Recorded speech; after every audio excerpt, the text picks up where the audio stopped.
सिर्फ दोस्त, एक प्रेम कहानी। मैं उसके लिए बस जस्ट फ्रेंड की तरह था। उसके हेडफोन के रिप्लेसमेंट की तरह था। उसको सफर में कोई टाइम काटने को बात करने वाला चाहिए था, मुझमें कोई ऐसा उसको इंटरेस्ट नहीं था। पर उससे बस हाय हेलो वाली तो मेरी बात ही नहीं होती थी। मुझे ऐसा लगता था कि वह अपनी पर्सनल बातें मुझसे शेयर करती थी। मैं फिर जस्ट फ्रेंड वाला रिलेशन उसको कैसे मान लेता, पर वह तो बस जस्ट फ्रेंड की रट लगाए रखती थी।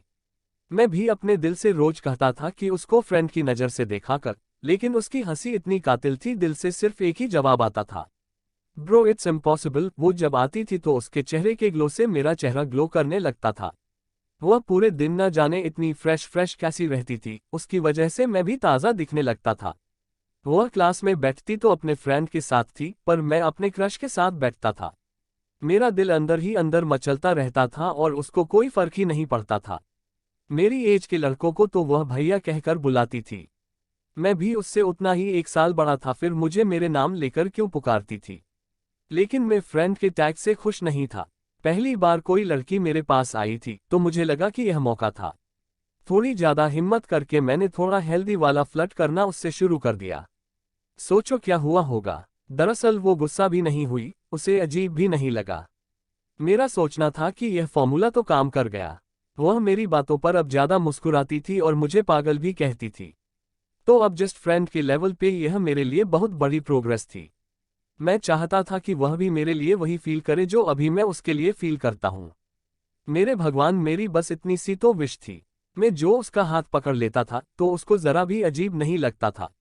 अब मेरे मन में भी यह बात आने लगी थी कि मैं अब उसके लिए बस जस्ट फ्रेंड की तरह तो नहीं हो सकता था। उसको भी तो कुछ अंदर से फील हो रहा होगा ना, मुझसे कुछ कहने को उसके मन में भी तो कुछ हो रहा होगा ना। इसी सस्पेंस ने तो बस मेरी एक्साइटमेंट को बढ़ा रखा था कि कब मेरी क्रश मेरी गर्लफ्रेंड में बदलेगी। और वो हिंट देने के नाम पर तो सुपर्ब थी।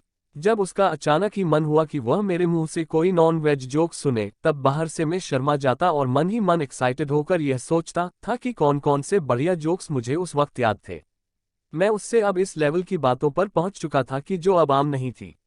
अब मैं उससे जो थोड़ी दूर भी चला जाता तो वह खुद मेरे पास आ जाती थी। और अब कोई यह कैसे कह सकता था कि वह मुझ में इंटरेस्टेड नहीं थी। अब मेरे और उसके चर्चे थोड़े मशहूर हो गए, औरों की नज़रों में हम रिलेशनशिप में आ गए थे और वह अभी भी अपनी बातों पर अड़ी हुई थी कि हम बस जस्ट फ्रेंड हैं। नहीं, ऐसा तो नहीं हो सकता। फिर मैंने खुद ही दिमाग लगाया कि शायद वह दुनिया को नहीं बताना चाहती होगी और अंदर ही अंदर मुझे चाहती होगी। लड़कियों के फंडे तो वैसे भी मेरे सर के ऊपर से जाते हैं, तो मैंने भी सोचा क्यों ना इस रिश्ते को सीक्रेट रिलेशनशिप नाम दे जाते हैं। पर अभी तक मैंने उससे अपने दिल की बात कही नहीं थी। क्या करता, कोई परफेक्ट टाइमिंग ही नहीं मिल रही थी। पर अब यह दोस्ती उस मुकाम तक पहुंच चुकी थी कि मुझे यकीन था कि वह मेरे प्रपोजल पर हाँ ही करेगी। मैं बहुत खुश रहने लगा था, हमेशा बिना बात की स्माइल करने लगा था। उसको अब सीरियसली दिल से चाहता था। यह सब कुछ ऊपर ऊपर से नहीं था, वो इंडिकेशन देती रहती थी और मेरे कॉन्फिडेंस बढ़ता रहता था। मैं पूरी रात बस यही सोचता रहता था कि अब कल तो उसे प्रपोज कर ही दूंगा। मैंने भी एक दिन फाइनल कर दिया कि अब जो भी होगा बस इसी दिन होगा, और फाइनली वह दिन जल्दी आ ही गया। क्योंकि अब मुझसे इंतजार ही नहीं हो रहा था, दिल उसे प्रपोज करने के लिए बेकरार हो रहा था। 2 चॉकलेट रख ली मैंने बस प्यार से उसे खिलाने को। मेरी चॉकलेट से ही जेब खाली हो गई, लेकिन काफी था इंप्रेशन जमाने को।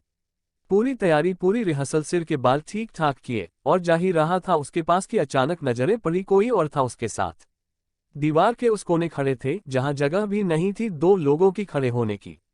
यह देखकर मेरा दिल थोड़ा सा उदास हुआ, लेकिन मैंने अपने दिल को समझाया कि वो कोई दोस्त भी तो हो सकता है, इतनी क्या जल्दी है टूटने की। मैं उनके थोड़ा पास गया और एक साइड में चुपके से उनकी बातें सुनने की कोशिश करने लगा। शायद वह जो लड़का था उसका बर्थडे था और वो उसको गिफ्ट कर रही थी बड़ी एक्सपेंसिव घड़ी। मेरी जेब में चॉकलेट पड़ी पड़ी पिघलने लगी, और वो चॉकलेट जिसकी वजह से पिघल रही थी वह किसी और के साथ थी खड़ी। उनकी बातें सुनकर लग रहा था कि वो बस दोस्त तो नहीं थे, क्योंकि उनकी सारी बातें रोमांटिक टाइप की और बेबी बेबी करके हो रही थी। आंखों में आंसू लिए मैं वहां से चला गया, क्योंकि वो तो उससे गले मिलने में बिजी थी। चॉकलेट कब पिघलकर पानी हो गई पता ना चला, मुझे बस इतना मालूम था कि अब मुझे उससे अट्रैक्शन नहीं, प्यार हो गया था। सेट लाइफ अपसेट हो गई, लाइफ थोड़ी सी वेट हो गई। वह इतना क्लोज होकर मुझसे किसी और से सेट हो गई। पहली बार इतनी खुशी की वजह मेरी जिंदगी में आने वाली थी, पर किस्मत ही मेरी ऐसी निकली कि यह भी सबकी तरह कमिटेड निकली। उसने इंडिकेशन भी तो इतने दिए कि जैसे मुझमें इंटरेस्टेड थी, और गलती भी तो उसकी थी कि उसने कभी बताया नहीं कि वह कमिटेड थी। मेरी जो भी थोड़ी बहुत एक्साइटमेंट थी, आज उन सब का एंड हो गया था। मैं उसका सिर्फ दोस्त था ना, अब सिर्फ दोस्त बनकर ही रह गया था।